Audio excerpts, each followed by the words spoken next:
Hello friends, welcome to my TET class. Friends, आज हम देखेंगे मैथ्स और मैथ में हम देखने वाले हैं संख्या पद्धति। बट इस टॉपिक को स्टार्ट करने से पहले हम आपका सिलेबस देख लेते हैं। देखिए, आपका सिलेबस हम देखें तो यहाँ पे आपका दिया है संख्याएं एवं संख्याओं का जोड़, घटा, गुणा और भाग।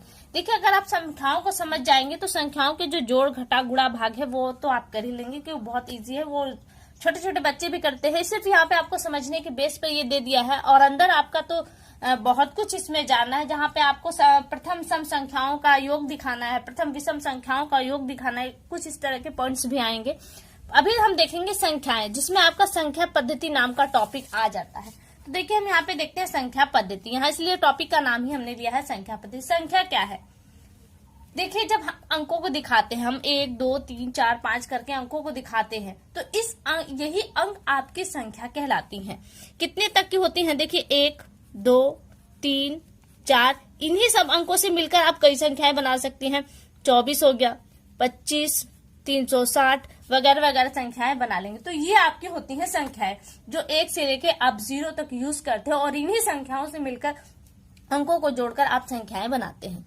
अब देखिए, आपका दिया है प्राकृतिक संख्या। प्राकृतिक संख्या क्या है? जब आप संख्याओं को 1 से स्टार्ट करेंगे, 1 2 3 4 5 6 7 8 9, ये आपकी प्राकृतिक संख्या है। अगर हम कहें संख्या, तो हमने देखिए 4 5 6 7 8 9, फिर यहाँ पे 0। ये 0 को लेकर जो संख्या बना, क्योंकि हम देखिए जब 10 लिखते हैं तो वहां पे 0 यूज होता है, तो ये संख्या कहलाती है।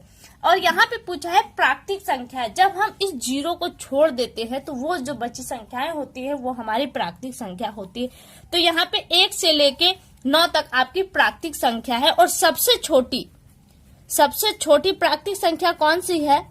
ये प्रश्न बन सकता है। प्राकृतिक संख्या आपकी 1 है, आप देख सकते हैं 1।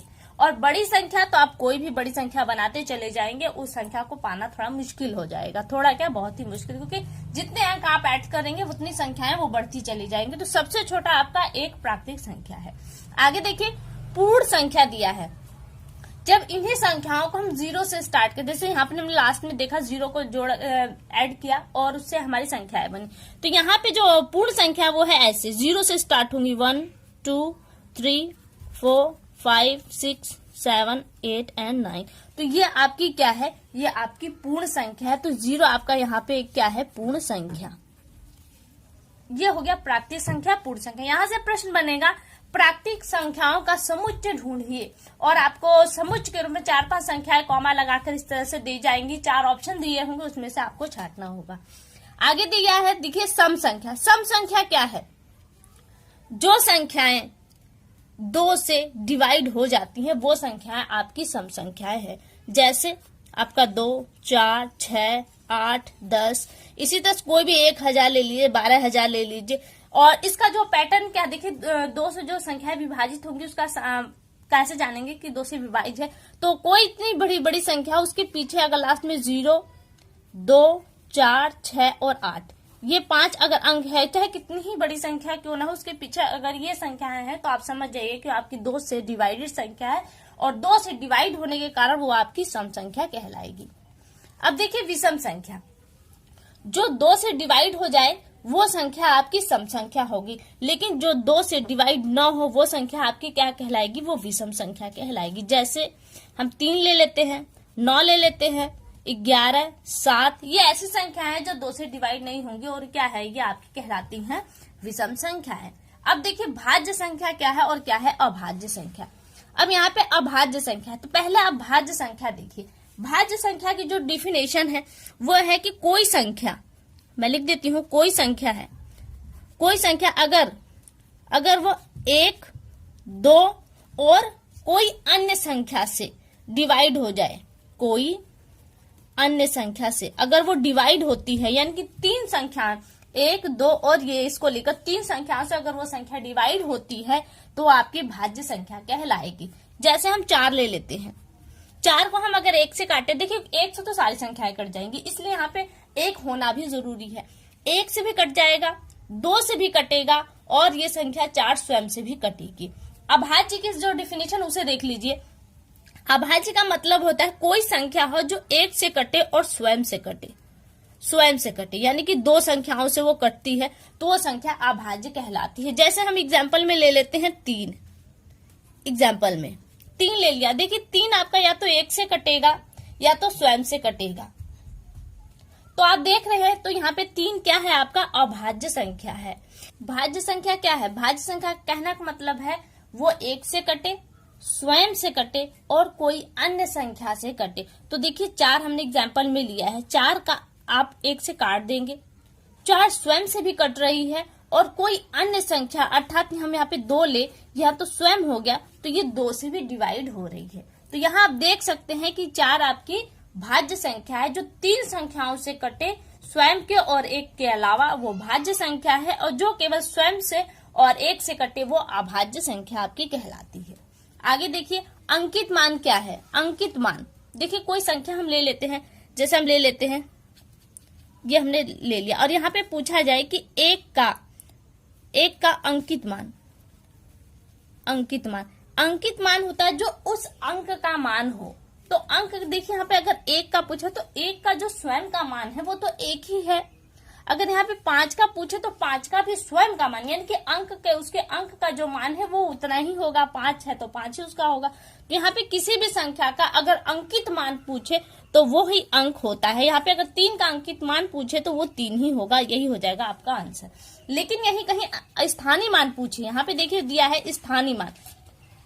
अगर यही आपका स्थानीय मान पूछे तो क्या हो जाएगा, 3 का स्थानीय मान अगर हम बताए तो आप इकाई दहाई के हिसाब से चलेंगे, इकाई दहाई सैकड़ा हजार। तो 3 का जो स्थानीय मान हो जाए 3000 हो गया, क्योंकि वो किसके हजारवें के स्थान पर है, इसलिए उसका जो वैल्यू हो गई वो 3000 होगी।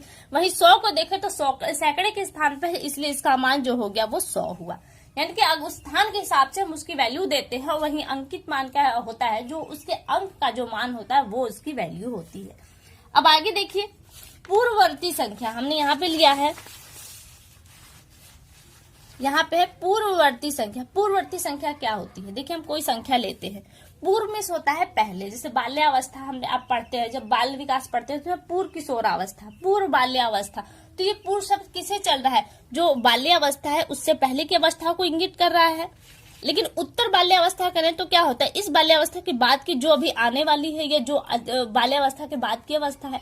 तो इसी तरह से पूर्ववर्ती संख्या हम कहें तो पूर्ववर्ती दिए हुए संख्या से पूर्व का पहले, यानी कि एक पहले, यानी कि इससे पहले क्या आया होगा, इससे पहले 3 आया होगा, तो यही 3 क्या है आपका पूर्ववर्ती संख्या है। यानी कि 4 में से अगर 1 माइनस करेंगे तो आपको पूर्ववर्ती संख्या मिलेगी। वहीं अगर अनुवर्ती संख्या की बात करें तो 4 में 1 जोड़ दीजिए, आपका अनुवर्ती संख्या प्राप्त हो जाएगी। अनुवर्ती संख्या आपकी 5 है। कोई भी अंक हो अगर उसका अनुवर्ती पूछता है आपसे तो आप उसमें 1 ऐड कर दीजिए, लेकिन वहीं उसका अगर उस संख्या का पूर्ववर्ती पूछता है तो आप उसमें से 1 माइनस कर दीजिए, आपको पूर्ववर्ती संख्या प्राप्त हो जाएगी। अब देखिए एक और लोचे वाला प्रश्न है ये, यहाँ पे पूछा है पूर्णांक। पूर्णांक क्या है, देखिए हम दिखाते हैं, एक ग्राफ बनाते हैं, यहीं से आपको एक चीज और मिलेगी। एक ग्राफ बनाते हैं हम ऐसे, यहाँ पे ये है 0, फिर यहाँ पे आगे हम चलते हैं। अब आते यहाँ पे धनात्मक और ऋणात्मक पूर्णांक आते, कहाँ से आते, वो यहीं से आते हैं। देखिए यहाँ से अब आगे हम चलते हैं तो आगे हमारा रहेगा 1 2 3 4, सॉरी यहाँ पे रहेगा 5 6 7। इसी तरह से अगर इधर चले तो यहाँ जो उल्टा आ रहा है, अब उल्टा आने पे ये माइनस में हो जाती है, जबकि आगे जाने पे वो प्लस में आती है। प्लस का निशान लगाते नहीं है, फिर भी वो संख्या आपकी प्लस पॉइंट में नजर आती है। ये आपके धनात्मक हो गए। इधर जो है वो धनात्मक का पोर्शन है, अगर इधर हम चले तो वो हमारा ऋणात्मक आ जाता है। इसी तरह से हम चले तो -2 आ जाएगा, -3 -4 -5, ये आ गया। देखिए अब ये जो संख्या है यहाँ से 1 से लेकर 7 तक की जो है, अगर हम इस तरह से आगे बढ़ते चले तो इंडिफिनिट तक पहुंच जाएंगे। तो ये आपकी क्या होती है, ये धनात्मक संख्या है। धनात्मक संख्या अगर यहीं पे अगर हम आ जाए, इस तरफ चले जाए, इंडिफिनिट तक यहाँ पर भी चले जाए, तो ये क्या आ जाएगी आपकी ऋणात्मक संख्या। और देखिए यहाँ पे 0 आपका बचा है। 0 क्या है, न तो ये ऋणात्मक है और न ही ये धनात्मक है। 0 आपका न तो ऋणात्मक में आता है न तो धनात्मक है। ऐसी कंडीशन में अब देखिए अगर प्लस में चलते हैं तो आपका इसी तरह से आप अनंत तक चले जाएंगे, अगर माइनस में चलते हैं इसी तरह माइनस में चले जाएंगे। यहाँ से एक पॉइंट मैंने यहाँ पे लिखा है, सबसे बड़ी ऋणात्मक तथा सबसे बड़ी धनात्मक पूर्णांक को ज्ञात नहीं कर सकते। देखिए यहाँ पे सबसे जो बड़ी ऋणात्मक क्या है, जिसके ऊपर कर्ज बड़ा होगा वो बड़ा ऋणात्मक होगा, जिसके ऊपर कर्ज कम होगा वो कम छोटी ऋणात्मक होगा। तो एक के ऊपर सबसे कम कर्ज है, इसलिए क्या है, एक सबसे छोटी ऋणात्मक संख्या है। वहीं अगर हम इंडेफिनिट तक चलते चले जाए तो हमको सबसे बड़ी ऋणात्मक संख्या मिलेगी। तो क्या है, ज्ञात नहीं कर सकते, क्योंकि सबसे बड़ी संख्या को हम ज्ञात नहीं कर सकते, तो इंडेफिनिट तक चले जाएंगे, हमको सबसे जो बड़ी संख्या ऋणात्मक संख्या वो नहीं प्राप्त होगी। लेकिन वही कहा जा रहा है कि सबसे बड़ी जो पूर्णांक है, यहाँ पे अगर हम आगे चलते सबसे बड़ी धन, क्योंकि यहाँ पे सबसे कम है और आगे हम बढ़ते हमको बड़ी संख्या मिलती जाएगी। बड़ी संख्या कहाँ है, अनंत तक है, तो अनंत तक तो हम जा नहीं सकते, इसलिए कहा जा रहा है कि ज्ञात नहीं कर सकते। और यहीं पे आपका उल्टा प्रश्न एक हो जाएगा कि सबसे छोटी, यहाँ पे सबसे बड़ी धनात्मक है, सबसे छोटी जो धनात्मक पूर्णांक है वो क्या है, आपका +1 है। वही अगर पूछा जाए कि सबसे छोटी ऋणात्मक संख्या कौन सी है, तो वो -1 है आपका। आगे चलिए, देखिए परिमेय संख्या। आप देखिए इस स्केल पर, यहाँ पे जो हमने स्केल बनाया है, आप इस स्केल पर जिन चीजों को, जिन अंकों को दिखा सकते हैं वो आपकी परिमेय संख्याएं कहलाएंगी। आप देखिए यहाँ पे इसे बट्टे के रूप में भी दिखा सकते हैं। तो यहाँ पे जैसे एक संख्या +1, -1, -10 वगैरह, और यहाँ पे बट्टे के रूप में अगर कोई संख्या आ जाती है तो वो आपकी परिमेय संख्याएं कहलाएंगी। 22/7 भी क्या है, आपकी परिमेय संख्या है। और 3.44 को भी हम इस स्केल पे दिखा सकते हैं, चाहे धनात्मक में चाहे ऋणात्मक में, तो ये हमारी परिमेय संख्या हो जाएंगी। लेकिन जिन संख्याओं को हम स्केल पे नहीं देख पाते या नहीं दिखा सकते वो आपकी अपरिमेय संख्या हो जाएंगी।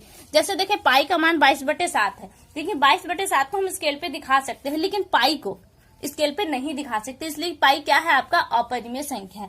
मान लीजिए करनी में -1 करते हैं, तो क्या हम पड़ी से इस स्केल पे दिखा सकते हैं, नहीं दिखा सकते, इसलिए हमारा परिमेय भी एक, करनी में -1 भी आपका अपरिमेय संख्या है। तो फ्रेंड्स यहाँ से तो ये पॉइंट्स आपके तैयार हो गए। इसी टॉपिक का जो कुछ और पोर्शन रहता है, जैसे कि पहले 10 सम संख्याओं का योग क्या होगा, पहले ऋणात्मक सम संख्याओं का योग क्या होगा, इस तरह के जो प्रश्न है उन्हें हम अगली वीडियो में देखेंगे। वर्तमान के लिए केवल इतना ही। अगली वीडियो में आपसे बहुत जल्द मुलाकात होगी, तब तक के लिए नमस्कार।